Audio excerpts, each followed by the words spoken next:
Buenas tardes, agradezco mucho la presencia, la asistencia y la oportunidad de compartir con ustedes el día de hoy un tema relevante para México. Se trata de la malnutrición en nuestro país y a partir de esta conferencia tratar de brindar, mostrar el contexto que nos permitirá discutir, analizar la forma la forma de establecer la agenda de las políticas públicas en materia de malnutrición en nuestro país. El guión a lo largo de esta plática empezaremos por definir la malnutrición, seguiremos con los sistemas alimentarios y la descripción de la alimentación a nivel global, los datos en materia de malnutrición a nivel global y en México, la dieta, nos vamos a referir más ya al hecho de los patrones de alimentación, a qué sucede cuando ya está la comida en la mesa de nosotros, de las personas, las estrategias de política pública, es decir, la respuesta que da el Estado ante las problemáticas y el reto de la mala nutrición y algunas propuestas para, a manera de conclusión y concluir la conferencia. A manera de contexto, creo que no debemos olvidar el panorama, el escenario tan complejo y cambiante que estamos viviendo en este momento, que tiene que ver con la pandemia por la COVID, en el contexto de una emergencia por cambio climático, afectadas principalmente las poblaciones vulnerables en el mundo, que se encuentran en desventaja para enfrentar estos retos, y al mismo tiempo siendo testigos de importantes avances en materia de ciencia, de tecnología, con la vacunación y el proceso que estamos viendo hoy todos los días en el mundo y en nuestro país. Eh, esto no es casualidad, estamos viviendo el día de hoy y sabiendo y estando informados sobre las crisis humanitarias del siglo, se les han llamado las hambrunas del siglo. El Programa Mundial de Alimentos ha declarado emergencias en África, en Yemen, en el sudeste asiático. El caso yemení es muy importante, debemos estar enterados, no dejarlo de lado. Y toda esta cuestión ha llevado a que los pronósticos de bienestar que se tenían pensados para las siguientes décadas se habían reconsiderado, probablemente a la baja, y se está esperando que la inseguridad alimentaria aguda, es decir, el hambre aguda, alcance su nivel más alto en 5 años, lo que obliga a replantear las metas para el año 2030. En esta gráfica nada más vemos, la idea es mostrar cómo se está esperando un número mayor de personas en inseguridad alimentaria para las próximas décadas en el contexto de esta emergencia por pandemia y climática que estamos viviendo en el mundo el día de hoy. Para México, en este sentido, tenemos ya información. La Universidad Iberoamericana ha realizado un gran trabajo a través de Equide. Ya tenemos evidencia de que la población vulnerable mexicana puede verse afectada por la pandemia e incrementarse también. Podemos ver cómo se incrementan los números de la población mexicana con hambre, con desnutrición crónica o en situación de inseguridad alimentaria. El hambre a nivel global es relevante ver cómo se ha transformado el panorama en los últimos 2 años. Podemos ver, estos son mapas del Programa Mundial de Alimentos, del caso 2018, que de manera general vemos un mapa con áreas críticas en África y en el sudeste asiático y en algunas regiones de América del Sur. Si avanzamos, el mapa cambia notablemente, hay más colores en el continente africano y en el sudeste asiático, inclusive en América del Sur. Tener más color significa que hay un mayor número de personas en condición de hambre. Y si vemos el mapa para el 2020, los colores simplemente de manera general, sin ver el detalle, se incrementan los colores y se van yendo hacia la derecha. El caso mexicano es muy importante porque aquí con la flecha azul vemos como México empieza en color azul en el 2018, quiere decir que está en la escala del extremo izquierdo con condiciones de desnutrición crónica y hambre bajos.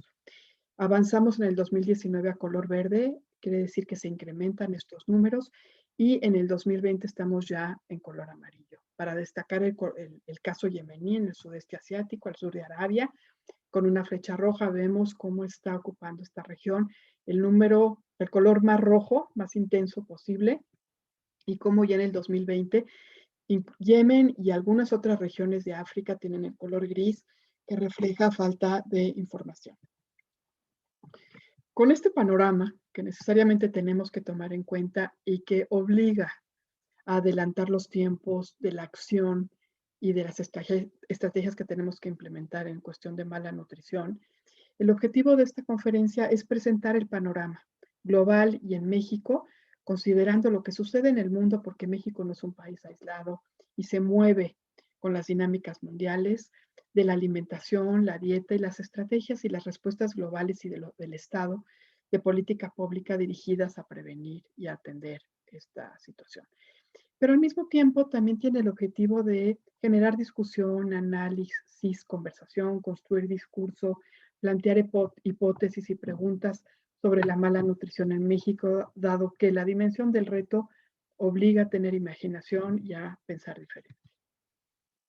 La malnutrición está definida desde hace muchos años a partir de acuerdos con la Organización Mundial de la Salud. Y en resumen, la malnutrición se refiere a un conjunto de afecciones que reúnen las deficiencias y los excesos. En este caso ya se menciona los desequilibrios de la dieta que tienen que ver más con calidad, de qué cantidad de nutrimentos, qué porcentaje aportan qué cuando se integra a la dieta. Hay una definición, si es el azúcar, si es la grasa, el equilibrio de la dieta interno que define la calidad. Y también se menciona más abajo la insuficiencia o deficiencia de micronutrientes. Digamos que hace muchos años ya estamos manejando esta definición de malnutrición. Si yo describo, profundizo en la idea y lo que quiere transmitirme esta definición, se refiere a la coexistencia de obesidad, sobrepeso, desnutrición y deficiencia de micronutrientes que se da en el mundo, se puede dar en regiones, en países, en comunidades, en familias, en individuos, en un mismo individuo, con manifestaciones múltiples e interconectadas. Hablamos, nos referimos, incluimos las deficiencias, los desequilibrios, y lo que es relevante es que hemos pasado a hablar de una doble carga, a hablar de una triple carga, al incluir como afección independiente la deficiencia de micronutrientes, como podría ser el hierro, la anemia por deficiencia de hierro, dado que su comportamiento y cómo contribuye a la dinámica global de malnutrición es particular y merece ser sumada de manera independiente. Entonces, una diferencia y un avance es hablar ahora de la triple carga de malnutrición. Esta frase que la leímos y consultamos en el último informe de UNICEF sobre la situación de la infancia en el mundo es muy clara para reflejar o volver operativo y entender el concepto de mala nutrición. En el mundo, con excepción de África, la prevalencia de talla baja ha disminuido. Y en todo el mundo, incluyendo África, el sobrepeso y la obesidad se han incrementado a un ritmo acelerado. Esto quiere decir que la particularidad africana nos habla de una región en la que está aumentando la desnutrición crónica al mismo tiempo que está aumentando el sobrepeso y la obesidad. Para empezar a describir las piezas del rompecabezas, podemos empezar con los sistemas alimentarios y la descripción de la alimentación mundial y mexicana con datos del 2020 recientes y del 2021. Para hacer esta descripción requerimos de indicadores indirectos y directos y vale la pena hacer la diferencia. Describimos los sistemas alimentarios y la alimentación mundial a partir de la disponibilidad, que es un indicador indirecto, y nos muestra lo que hay disponible para consumo. El acceso es si podemos acceder a consumirlo, la demanda y la compra si decido adquirirlo, para consumirlo, puedo adquirirlo y no consumirlo, pero si lo consumo y con estos productos y alimentos conformo mi dieta y construyo mis patrones de alimentación y todo inserto y operando en el contexto del comercio global.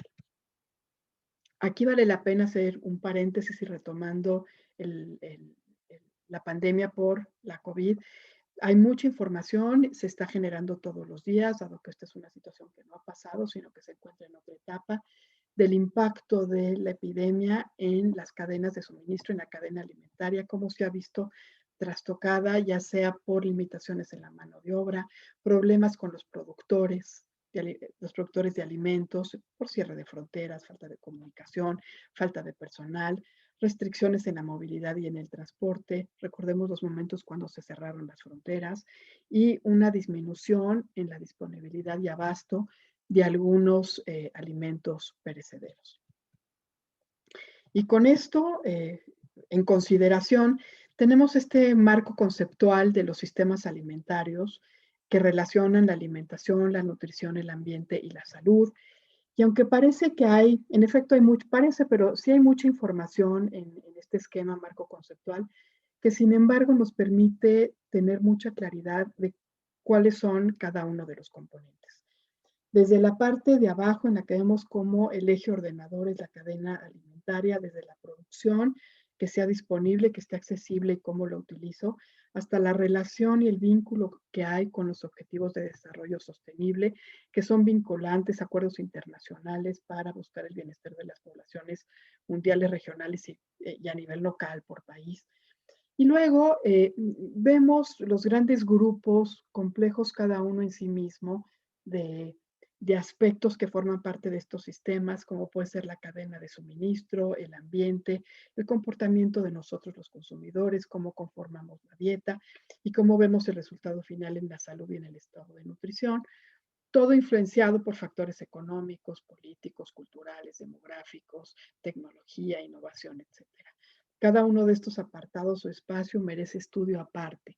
La utilidad es cómo lo vemos interrelacionado en todo un sistema y cómo vamos a destacar en esta conferencia, ya lo hicimos desde un principio, el comportamiento de los consumidores, la dieta, la descripción de la dieta, cómo es en cantidad, calidad, diversidad, la cuestión de la inocuidad y cuáles son los resultados de nutrición y salud que se reflejan en los números, los datos, la evidencia de lo que sabemos, cómo está dibujado el panorama de la mala nutrición en el mundo y en México. Un primer punto importante a tomar en cuenta son los recientes y muy importantes incrementos en los precios de los alimentos. Nos lo hace notar la FAO a través de su índice de precios de alimentos 2021. Vemos lo empinado de la curva para el 2021 en rojo y cómo los mayores incrementos los hemos visto con el aceite, el azúcar y los cereales, lo que necesariamente incrementa la inflación, incrementa el precio del dinero, impactará los precios internacionales, regionales y locales de varios alimentos en el mundo y en los países. Podemos ver el caso mexicano de la tortilla, que hemos visto precios de 18 pesos, necesariamente impacta el bolsillo de la población mexicana. También ya la referencia a un incremento en la inflación.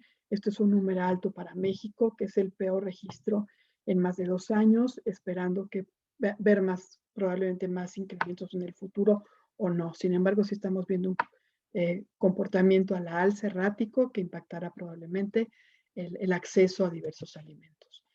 Esta gráfica es interesante, es muy clara porque nos muestra los precios para el 2017 de alimentos, productos lácteos o alimentos como las frutas, verduras o alimentos fuente de proteína y cómo aparecen en las diferentes regiones del mundo como los más caros.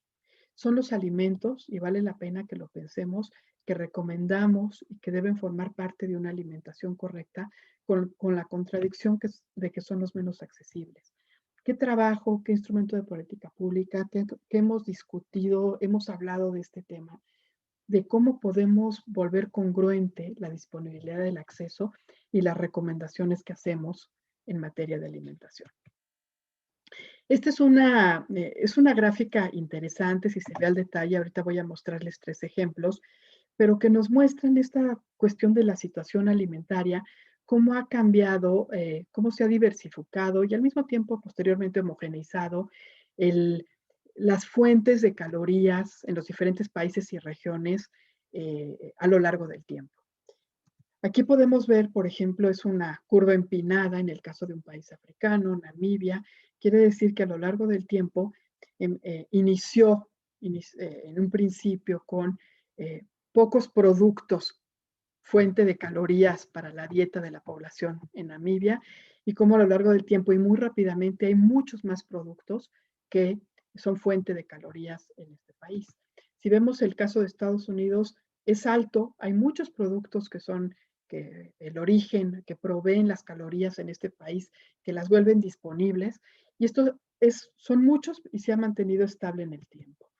México son más que Namibia en algún momento, ha crecido el número de productos que vuelven vuelven las calorías disponibles en nuestro país, se han incrementado, pero siempre han estado altas. Son ejemplo de tres comportamientos muy distintos, de tres países también muy distintos. La composición de la dieta mexicana, aclarando nuevamente que se trata de disponibilidad, no consumo. Quiere decir qué es lo que está disponible en el país para construir la dieta finalmente. Aunque no, es una medida indirecta porque no se refiere a consumo. Y vemos un periodo de los años 60 hasta el 2013 en el que la disponibilidad de cereales se ha mantenido relativamente constante. Hemos pasado de una disponibilidad de aproximadamente 2.300 kilocalorías a un poco más de 3.000 calorías en este periodo de tiempo y esto se ha incrementado principalmente por la disponibilidad de azúcar, aceites y grasas. Ese es el esquema que estamos viendo a lo largo de todas estas épocas, de todas estas décadas y que nos refleja probablemente finalmente el cambio en la composición de la dieta, pero en este momento lo que nos dice es que en el país ha cambiado la disponibilidad de diferentes productos y alimentos de los que podemos disponer finalmente para consumir. Con este panorama hemos visto los cambios, las transiciones en la disponibilidad, cómo los cambios se dan a nivel global, cómo hemos cambiado mucho en mucho tiempo, la complejidad de los sistemas alimentarios, cómo se traduce esto en malnutrición, que finalmente es el impacto que tiene la alimentación en el estado de nutrición. A manera general y coincidiendo en el mundo en el 2021, hay un incremento de la carga global de malnutrición en todo el mundo. Compartimos que los estilos y el transcurso de la vida ha cambiado de forma acelerada, como nacemos, crecemos, vivimos, trabajamos, comemos, usamos el tiempo, nos movemos, envejecemos. Afecta la malnutrición principalmente a población vulnerable. La Aunque hay una homogeneidad en esta realidad alimentaria y de nutrición, hay particularidades regionales y locales, pero igualmente todos los sistemas alimentarios están bajo presión, funcionando y operando de manera acelerada para alimentar a un número creciente de personas y debido al cambio climático. La talla baja, la anemia, el sobrepeso y la obesidad, la malnutrición de la embarazada y la infantil y la inseguridad alimentaria son los indicadores que nos dan la foto de la mala nutrición en el mundo, en las regiones y en nuestro país. Y coincidimos también y compartimos la problemática y el reto del bajo consumo de verdura, frutas, leguminosas y el alto consumo de sodio y azúcar en el contexto, volviendo a reiterarlo, de la pandemia, los conflictos civiles, las sequías y el cambio climático. Esta es una foto de la malnutrición de los educadores. Tenemos algunos más englobadores a nivel global, que es la parte izquierda. Y en México presento la revisión. Hicimos una revisión amplia de varias fuentes bibliográficas para poder obtener los datos de diversos indicadores y tener la foto de cómo vemos la malnutrición en México. Y siempre los análisis con los que contamos son con base en vulnerabilidad, definida en México como pobreza, ingreso, nivel educativo, género, etnia y localidad, lo cual vale la pena resaltar para tratar de entender a qué nos referimos por población vulnerable, principalmente en México. Hablamos el bajo peso, la baja talla, el bajo peso al nacimiento, la anemia, el sobrepeso en los niños, el sobrepeso y obesidad en adultos, la obesidad en la mujer de la mujer joven y la mujer en edad reproductiva y en la embarazada, la inseguridad alimentaria, la lactancia materna exclusiva y los patrones de alimentación complementaria. Nos dan la foto integral de la malnutrición en México. Las tendencias globales nos muestran números muy elevados, preocupantes. Nos habla de 821 millones de personas desnutridas, la mitad de los niños, por lo menos en el mundo, menores de 5 años con hambre oculta, y en riesgo de malnutrición 2/3 de la población infantil preescolar en el mundo. En cuestión de desnutrición, destacan todos los indicadores. El caso del bajo peso al nacimiento, muy importante para México.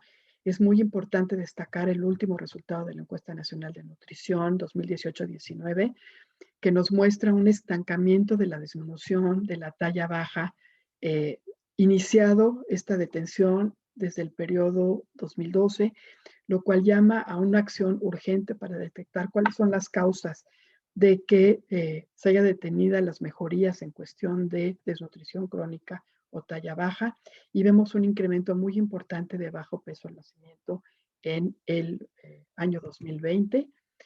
Sobrepeso y obesidad es problemática mundial. Nuevamente, la prevalencia no ha logrado disminuirse a pesar de intervenciones locales exitosas, muy concretas, pero la tendencia es a la alza.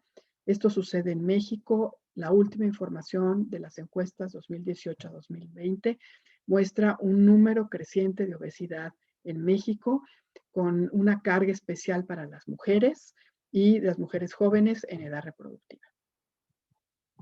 La inseguridad alimentaria, hambre oculta y anemia, muy importante, con ese pronóstico que ya mencionamos al inicio de la conferencia, con un pronóstico a la alza. En México la anemia continúa siendo un problema de salud pública. Ya hay focos rojos en materia de inseguridad alimentaria. Principalmente se nos hacen notar y se han exacerbado en el contexto de la pandemia por la COVID. La alimentación infantil, aunque se han mejorado las prácticas de alimentación en cuanto a lactancia materna exclusiva, se habla de 40% a nivel mundial. En México mejoró y alcanzamos un 28.3%. Estamos lejos de la meta que se buscaba de 50% para el año 2025, y es urgente atender, es urgente el llamado de acción para mejorar las prácticas de alimentación infantil, específicamente en cuanto a consumo de hierro e inicio temprano de alimentos de alta densidad energética. Este panorama preocupa por la fuerte interrelación que hay entre la salud materna, la salud infantil, en este caso el bajo peso, pero en este momento estamos hablando de los primeros 1000 días de vida, las condiciones de la gestación, del inicio de la vida en un contexto de malnutrición materna, con incremento de riesgo de complicaciones obstétricas, de diabetes gestacional o preeclampsia, de prematurez para el recién nacido, de bajo peso, con riesgos incrementados de morbilidad y mortalidad tempranos, y para la salud futura manifestados por enfermedades crónicas y metabólicas. Existen informes, información general global sobre el bajo peso al nacimiento. Sigue siendo un problema muy relevante cuando 1 de cada 7 niños nace con bajo peso, y el 80% de estos niños mueren cada año presentan esta problemática, y los que sobreviven lo hacen en desventaja. Para México los datos no son buenos. En el 2012 podemos ver una sección de nuestro país, regiones importantes en rojo, con unas prevalencias, porcentajes elevados de bajo peso al nacimiento, y el dato 2020 es preocupante, refleja la urgencia del cuidado durante el embarazo, la atención a la salud materno y fetal, con un incremento a 9.4% del bajo peso al nacimiento en el año 2020. Tenemos información también de la malnutrición infantil a nivel global. Muy recientemente, la semana pasada, se publicó la actualización 2020. Lo que vimos con respecto al 2018 son incrementos en el sobrepeso y la baja talla a nivel mundial, y una tendencia a la baja del bajo peso, pero sin embargo los números son muy preocupantes. Esta es una lámina, una imagen del informe sobre las condiciones de la infancia a nivel mundial, pero es muy interesante porque engloba la malnutrición y la relaciona con el crecimiento y desarrollo adecuado de los niños. Nos dice que a nivel mundial, 1 de cada 3 niños no van a crecer adecuadamente, ya que se ven afectados por sobrepeso, bajo, baja talla y bajo peso en conjunto, funcionando todo junto para afectar el crecimiento, desarrollo de los niños y su vida futura. La complejidad del panorama y el camino nos lleva a aterrizar finalmente en lo que es la dieta. La dieta es la unidad de la alimentación. Podemos pensar qué es lo que construimos todos los días en, en forma de patrones, pero ya pensar en qué es lo que consumimos, el desayuno, la comida y la cena todos los días de la semana. Este es un concepto que también tiene su complejidad, que ha avanzado en en décadas, por muchos años. Pasamos de pensar en una dieta saludable como la que era suficiente en energía. Se ha avanzado el concepto de calidad para incluir no solamente energía, sino nutrimentos.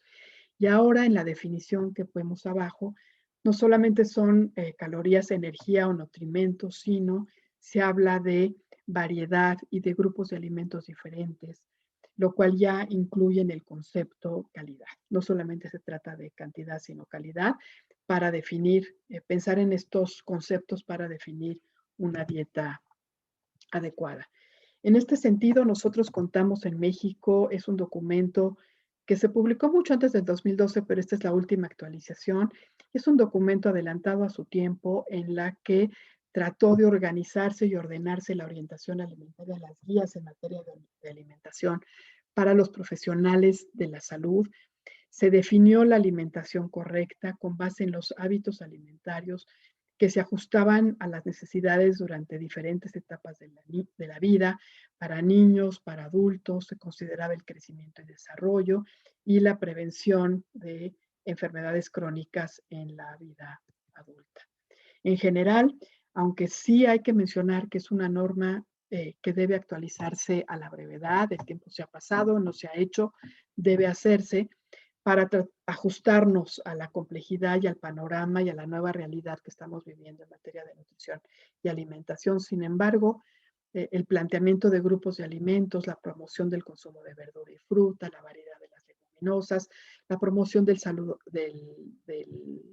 consumo de cereales de grano entero, de pescado, aves, carne magra, la combinación, la variedad, la moderación, promover el consumo de agua simple potable, darle importancia a la vitamina A, la C, al hierro, al calcio, a los aceites vegetales, a la moderación en el consumo de azúcar, sodio, productos ahumados, ácidos grasos saturados y trans, y enfocándonos y dirigiéndonos a la desnutrición, deficiencia de micronutrientes, enfermedades crónicas y metabólicas es muy relevante. Y además se incluye todo un esquema para guiar la orientación en materia de alimentación complementaria y alimentación infantil. Y vemos, ¿no? Al mismo tiempo que tenemos esta norma, cómo chocamos con la realidad, otra vez viendo con más detalle para México en un periodo largo de tiempo, por grupos de tipos de alimento muy específicos que nos proveen la energía y los nutrimentos en este país. Son nuevamente, reitero, es lo que está disponible para construir la dieta y llegar al consumo. Únicamente es disponibilidad.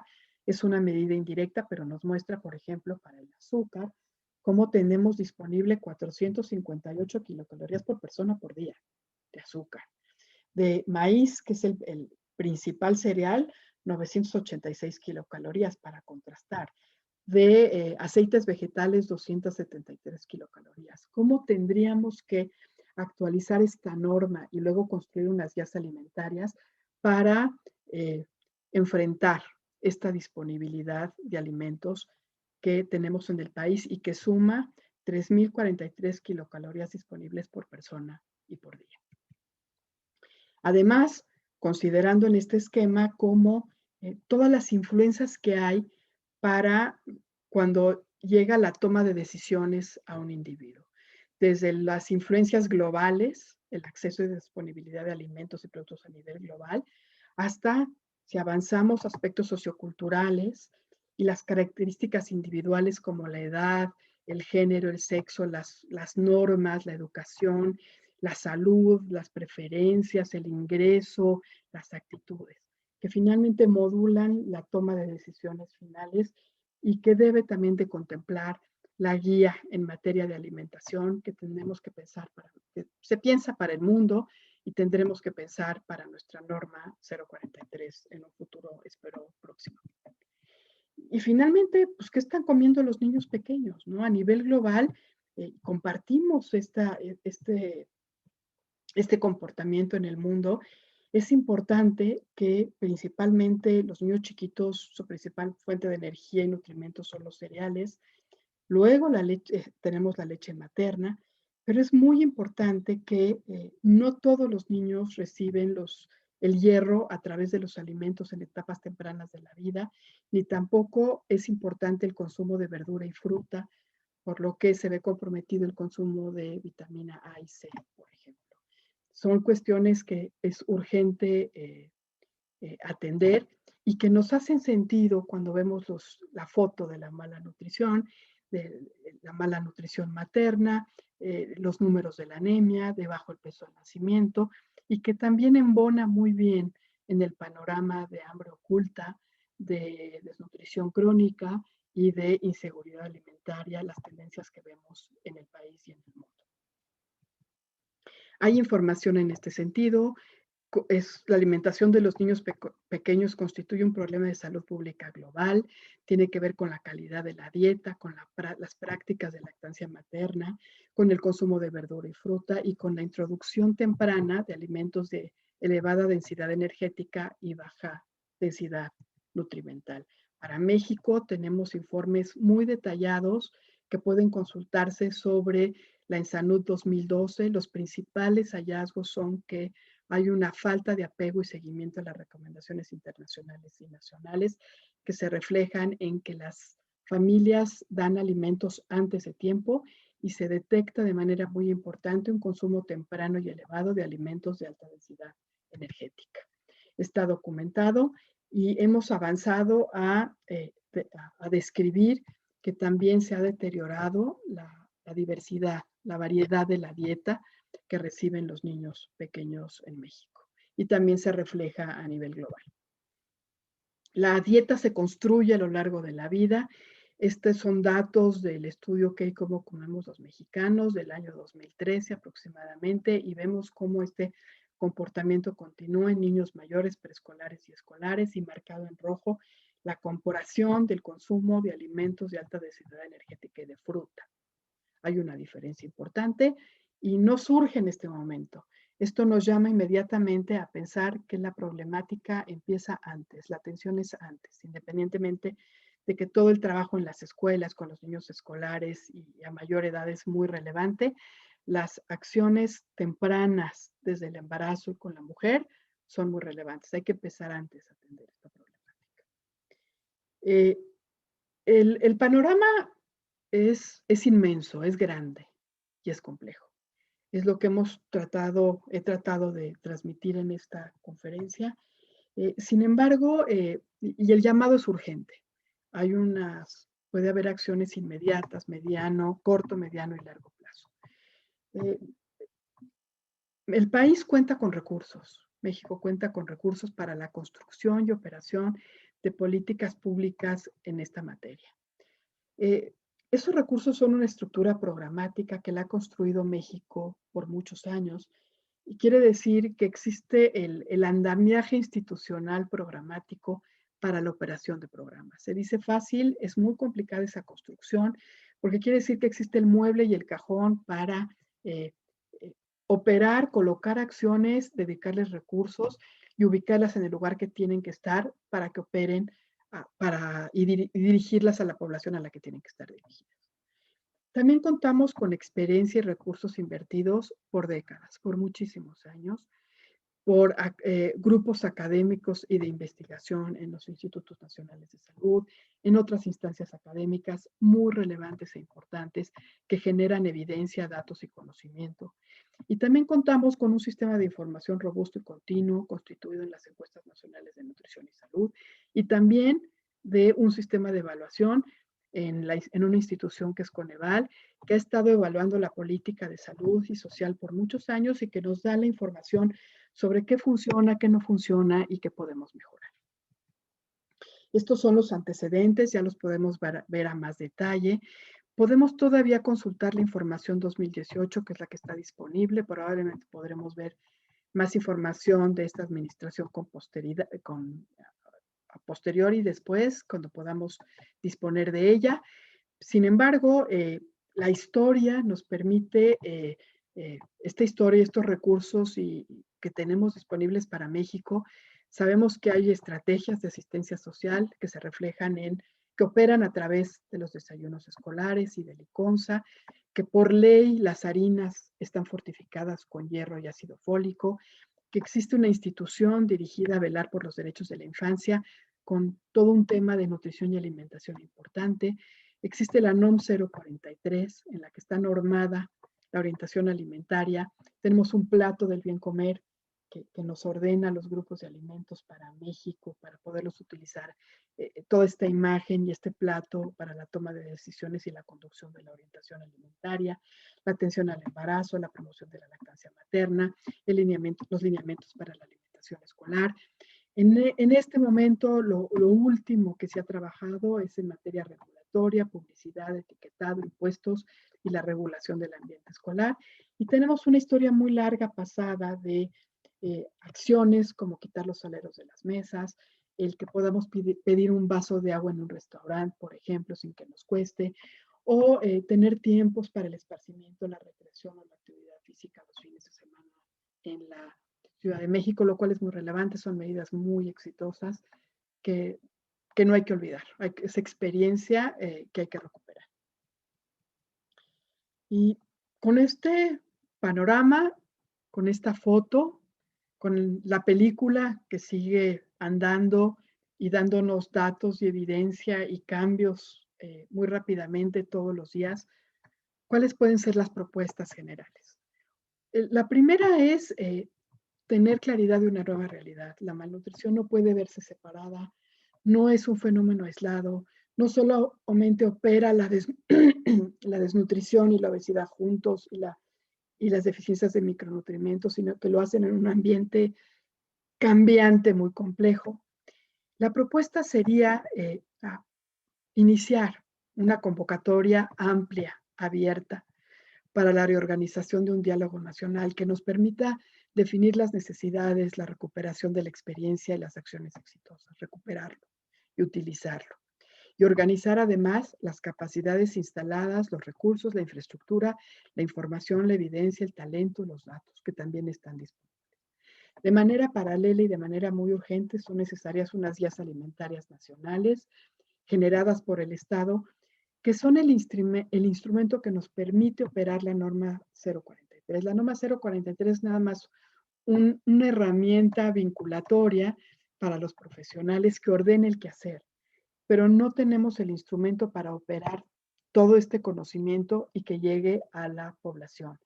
Y es muy importante diferenciar unas guías alimentarias para la embarazada y los menores de 2 años en el contexto de la ventaja que ofrecen los primeros 1000 días de vida. Una herramienta desperdiciada es el gusto por la comida mexicana, el aspecto cultural, la importancia de que ha sido declarada un bien de la humanidad, la comida mexicana con tradición, cultura, que nos gusta todo y que bien pensada, conducida, pensada como una herramienta de política pública, porque no nos vamos a equivocar, que a todos nos gusta lo que estamos viendo, no hay manera de equivocarse. ¿Cómo podemos operarlo esto como una herramienta, como un instrumento para definir a la alimentación tradicional mexicana como un instrumento de política pública para mejorar la alimentación y la salud en México? Muchas gracias.